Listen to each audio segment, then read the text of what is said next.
ya Rasulullah, di depan ada malaikat Israel mau masuk.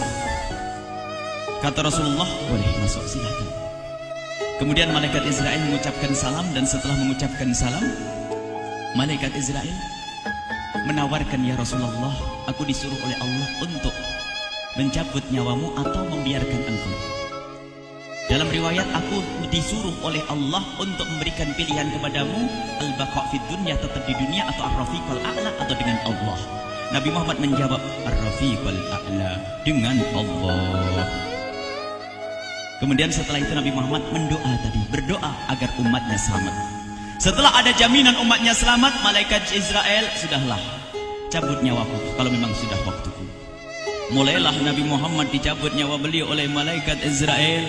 Dan di saat Nabi Muhammad mulai dicabut nyawa beliau oleh malaikat Israel, Nabi Muhammad mengatakan, mahadha, apa ini wahai Israel?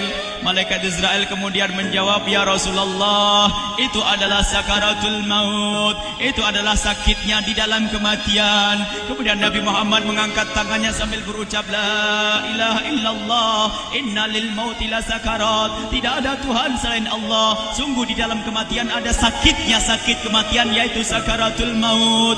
Kemudian Nabi Muhammad memohon, ya Allah, Allahumma khafif alayya sakaratul maut, ya Allah, ringankan sakaratul mautku ini, ya Allah. Dijawab oleh malaikat Israel, ya Rasulullah, itu sudah aku ringankan 70 kali. Nabi Muhammad menoleh, apa malaikat Israel?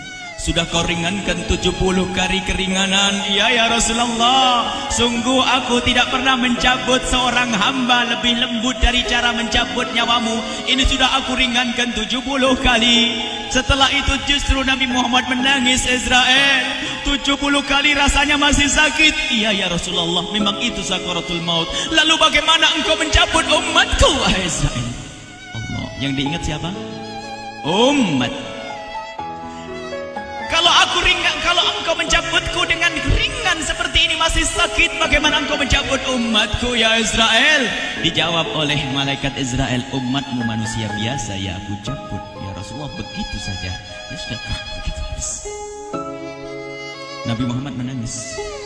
Tiba-tiba Nabi Muhammad mengangkat tangan dan memohon kepada Allah, Allah, Allah, inna lil mauti la syakarat, la ilaha illallah, inna lil mauti la sakarat, sungguh di dalam kematian ada sakaratul maut.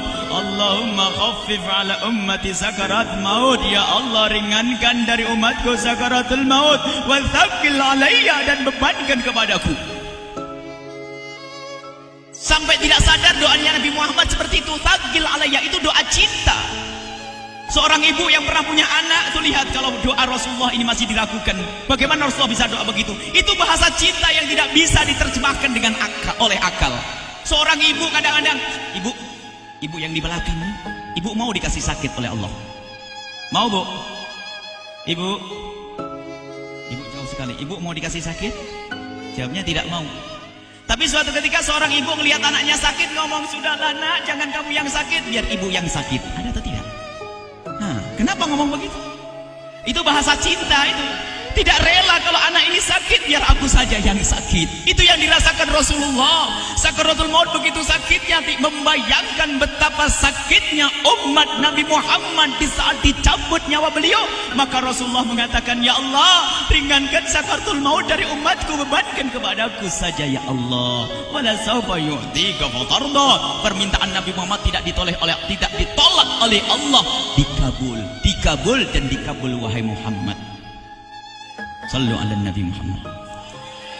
Dan benar, sakaratul maut kita ditahan oleh Rasulullah, ditanggung oleh Rasulullah, sehingga digambarkan oleh Imam Bukhari di saat Nabi Muhammad dicabut nyawa beliau. Siti Aisyah yang ada di situ, Rasulullah berada di pangkuan Siti Aisyah, yang saat itu Siti Aisyah melihat keringat dingin keluar dari kening Rasulullah. Siti Aisyah tidak pernah melihat keringat keluar seperti itu. Bahkan di saat dipegang kepala Rasulullah, panasnya melebihi dari panasnya orang biasa. Setiap kali ada kain dicelupkan di air, ditempelkan di kening Rasulullah langsung mengering. Saat itu Nabi Muhammad mengucapkan kalimat la ilaha illallah innal lil mauti la sakarat. Kemudian Nabi Muhammad berpesan dengan banyak pesan, dan di antara pesan Rasulullah adalah akri minni ala ummati salam, akri minni salam ala ummati wa ala man ittaba'ani wa ala man tabi'ani min ila yaumil qiyamati. Aku titip salam kepada umatku dan orang yang mengikutiku sampai hari kiamat. Sadari salam Rasulullah. Sebelum meninggal masih ingat titip salam.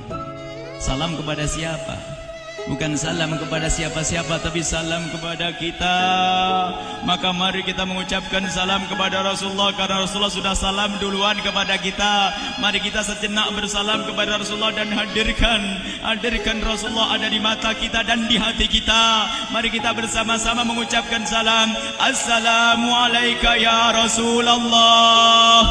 Assalamualaikum ya Rasulullah. Assalamualaikum ya Habiballah. Assalamualaikum ya Nabi Allah. Rasulullah mengucapkan salam untuk kita. Dan di saat itu Rasulullah keringat dingin keluar, maka oleh Siti Aisyah diusap. Oleh Siti Aisyah diusap, bayangkan saat itu Nabi Muhammad di pangkuan Siti Aisyah dan diusap oleh Siti Aisyah. Siti Aisyah berkata, keringat Rasulullah mengucur deras hingga aku usap, dan aku usap dengan tangannya Rasulullah. Diusap dengan tangannya Rasulullah. Siti Aisyah memegang tangan Rasulullah sendiri yang digunakan untuk mengusap keringat Rasulullah. Sahabat bertanya, Aisyah, kenapa harus dengan tangan Rasulullah tidak dengan tanganmu? Lihat jawab Siti Aisyah, karena tangan Rasulullah lebih lembut dari tanganku. Sallu ala Nabi Muhammad. Masih sempat nyanjung itu sahabat Nabi. Dalam keadaan begitu masih menyadari kelembutan tangan Rasulullah, jasad Rasulullah, kemuliaan Rasulullah sallallahu alaihi wasallam.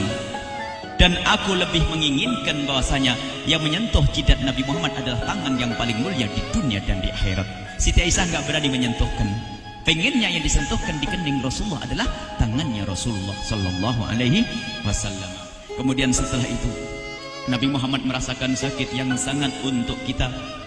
Kemudian Nabi Muhammad mengangkat tangan tinggi-tinggi mengucapkan la ilaha illallah inna lil mauti la sakarat. Tiba-tiba tangan itu semakin turun dan ditangkap oleh Siti Aisyah. Dan di saat tangan itu jatuh di tangan Siti Aisyah, kemudian tiba-tiba paha Siti Aisyah merasakan berat kepala suci Rasulullah. Dan saat itu Siti Aisyah sadar bahwasanya Rasulullah sudah kembali kepada Allah Subhanahu wa taala. Sallu ala Nabi Muhammad. Siti Aisyah bingung di saat melihat seperti itu. Ditaruh pelan-pelan wajah Rasulullah, sambil menangis lalu berkata, Rasulullah sudah meninggal. Para sahabat Nabi pada bingung. Sayyidina Ali tiba-tiba terduduk, nggak bisa berdiri. Sayyidina Uthman nggak bisa ngomong. Ada orang Sayyidina Zaid berkata, aku baru melihat Rasulullah. Setelah ini aku tidak mau melihat lagi selain Rasulullah. Ya Allah, butakan mataku. Aku tidak ingin aku kotori mataku dengan selain Rasulullah. Dan dibutakan oleh Allah. Bermacam-macam kejadian saat itu. Madinah heboh luar biasa dengan meninggalnya Rasulullah sallallahu alaihi wasallam. Dan sungguh meninggalnya Nabi Muhammad adalah menghidupkan hati yang mati kalau orang faham.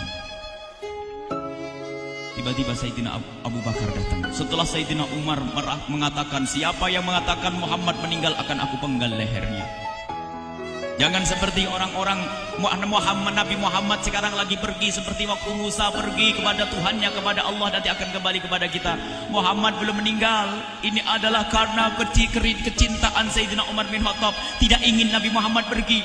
Tiba-tiba datang Sayyidina Abu Bakar As-Siddiq lalu masuk ke kamarnya Rasulullah, lalu masuk kepada Rasulullah, kemudian mengecup kening Rasulullah. Dan Sayyidina Abu Bakar berkata, ya Rasulullah, tibta hayyan wa mayyita. Ya Rasulullah, engkau tetap harum dalam keadaan hidup dan harum setelah meninggal dunia. Sallu ala Nabi Muhammad.